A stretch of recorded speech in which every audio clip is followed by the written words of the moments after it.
Good morning friends, कैसे हैं आप। Best you can do series में आपका स्वागत है, अभिनंदन है।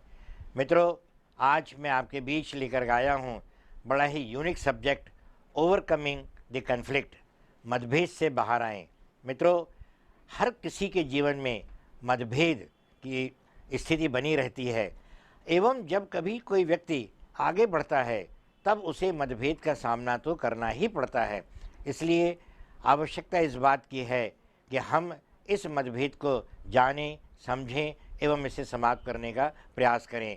आज इसीलिए इस विषय पर आपसे बात मैं कर रहा हूं। तो मित्रों, सबसे पहले आवश्यकता है इस बात को जानने की कि व्हाट इज़ कन्फ्लिक्ट, कन्फ्लिक्ट क्या है, मतभेद क्या है एवं ये कहाँ से प्रारंभ होते हैं।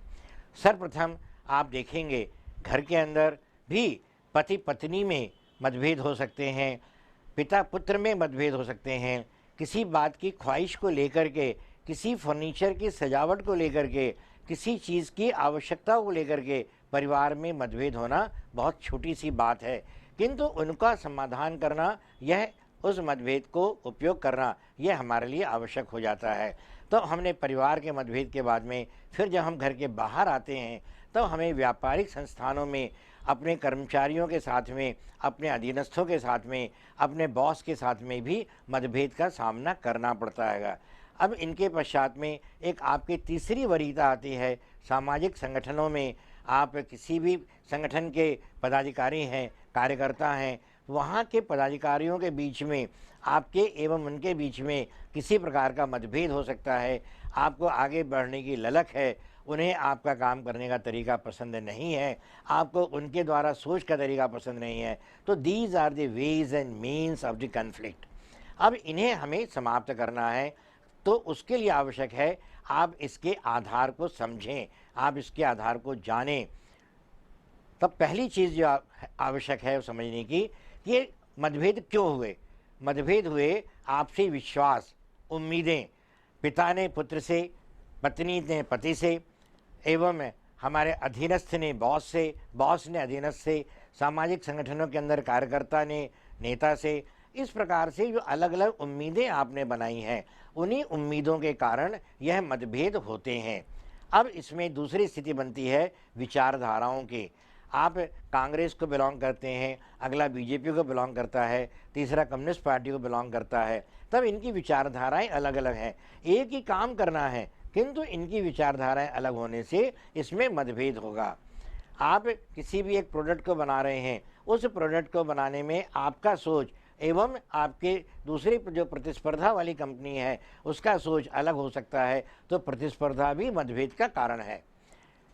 चौथी स्थिति है गलत जानकारी। यदि आपको कोई ऑर्डर प्राप्त हुआ कि आपको 10 यूनिट सप्लाई करना है, यह आपने समझा, किंतु सामने वाले ने ऑर्डर दिया है कि आपको 10 पीस सप्लाई करना है, तो 10 यूनिट और 10 पीस में आपके पैकिंग के हिसाब से क्या फ़र्क है, क्या जानकारी का डिफरेंस है, यह भी मतभेद का कारण बन सकता है। और मित्रों, जो अंतिम इसमें रीज़न बनता है वह है व्यक्तिगत व्यवहार का। आपके एवं जो परिवार के लोग हैं उसमें क्या क्या व्यवहार में एक अनसेटिस्फैक्ट्री इंटरपर्सनल रिलेशंस के कारण से, व्यक्तिगत व्यवहार के कारण से जो मतभेद होते हैं, उनको भी सोचिएगा, समझिएगा। करता हूँ इसमें मैंने मैट्रिमोनियल डिस्प्यूट्स देखे होंगे जो कि व्यक्तिगत व्यवहार के कारण से, आपसी व्यवहार के कारण से एक सीमा से ऊपर बढ़ जाते हैं एवं उनका रिजोल्यूशन करना बहुत मुश्किल होता है। एवं उसकी जो पटाक्षेप है वह या तो डाइवोर्स के आधार पर होता है या फिर मेंटेनेंस के आधार पर, या जीवन भर एक दूसरे के ना देखते हुए और जीवन समाप्त करने की स्थिति में होता है। तो मित्रों, आपको विरोध के आधार ढूंढने होंगे। उन आधारों को जब आप ढूंढ लेते हैं, आप उन्हें पहचानें, और जब आपने उनको आइडेंटिफाई कर लिया, पहचान लिया, तब आपको एक स्ट्रेटेजी बनानी है, आपको योजना बनानी है कि आप किस प्रकार से उस योजना में उनको समाप्त करेंगे। तो पहली जो योजना का जो अंग है वह तो यह है कि जहाँ कहीं मतभेद हो रहे हैं तो आप सॉरी कहिएगा।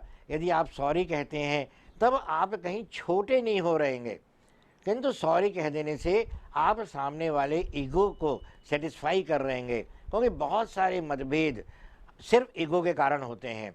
तो यदि आपने उन्हें सॉरी कह दिया, तब आप देखेंगे कि वह मतभेद वहीं वहीं समाप्त हो जाता है।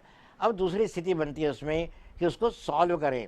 वह क्या कारण है जिसके कारण से कि मतभेद हुआ, उसका समाधान करते हैं आप। यदि किसी चीज़ को प्रॉपरली प्लेस करने को लेकर के मतभेद है, तो आप उसको करके देखें कि कैसे हम उसको प्रॉपरली जो सामने वाले ने चाहा है उसके हिसाब से करते हैं तो क्या फ़र्क पड़ता है।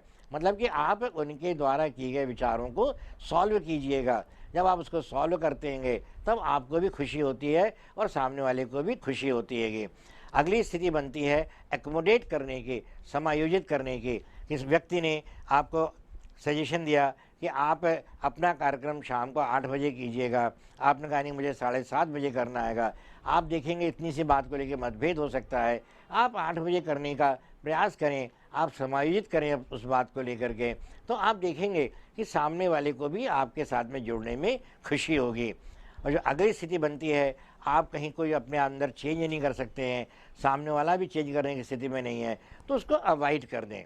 अनावश्यक रूप से उसको वाद विवाद का विषय ना बनाएं, क्योंकि हम बहुत सारे मतभेद को मनभेद में सिर्फ इसलिए बदल देते हैं कि हम उनको अवॉइड नहीं करते और उनके ऊपर अनावश्यक बहस करने लगते हैं।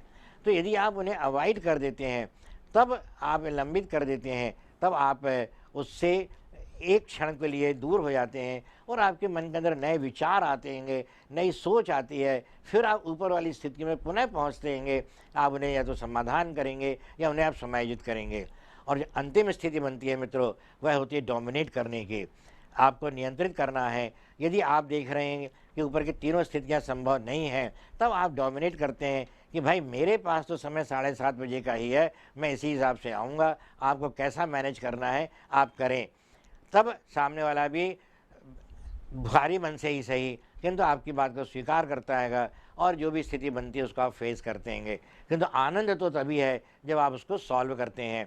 तो मित्रों, आप याद रखें कि मतभेद अपरिहार्य हैं, किंतु इनको लंबित करना कायरता है, प्रतिक्रिया देना मूर्खता है और उपयोग करना बुद्धिमानी है। आप बुद्धिमान हैं, इसलिए आप मेरी बात को सुन रहे हैं और मैं चाहूँगा कि बेस्ट यू कैन डू आप कर सकते हैं। आप यदि कॉन्फ्लिक्ट्स से ओवरकम हो जाते हैं, कॉन्फ्लिक्ट से आप बाहर हो जाते हैं, तो बेस्ट ही आप करेंगे, परफॉर्म करेंगे। मेरी शुभकामनाएं आपके साथ हैं।